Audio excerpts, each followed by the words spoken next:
ஆண்டவராகிய இயேசு கிறிஸ்துவின் நாமத்திலே உங்களை வாழ்த்துகிறேன். ஏசாயா தீர்க்கதரிசன புஸ்தகம் 49ஆம் அதிகாரம் 13ஆம் வசனம் கடைசி பகுதியிலே நாம் இப்படியாக வாசிக்கிறோம்.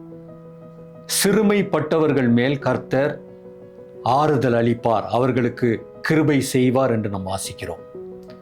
ஆம், சிறுமைப்பட்டவர்கள் யார் என்றால், இந்த வசனத்தின் அடிப்படையில் பார்க்கும்போது இஸ்ரவேல் ஜனங்கள் சிறுமைப்படுத்தப்பட்டவர்களாக இருந்தார்கள், நசுக்கப்பட்டவர்களாக இருந்தார்கள், அந்நிய நுகத்தில் அவர்கள் கஷ்டப்பட்டு கொண்டிருந்தார்கள்.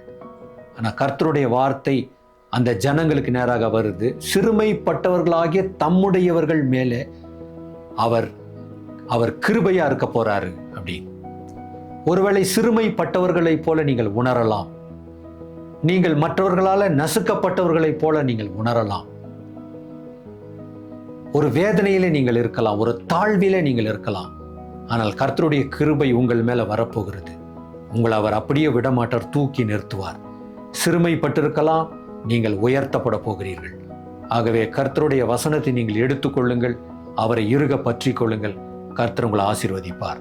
ஜெபிக்கலாம். பரிசுத்தமுள்ள நல்ல பிதாவே, சிறுமைப்பட்டவர்களாகிய உம்முடைய பிள்ளைகள் மேல நீ கிருபையா இருக்கிறீர். அதற்காக உமக்கு ஸ்தோத்திரம். எங்களை உயர்த்த போகிறீர், அதற்காக நன்றி. எங்களை தாழ்த்தி ஒப்பு கொடுக்கிறோம். இயேசுவின் நாமத்தில் பிதாவே, ஆமென்.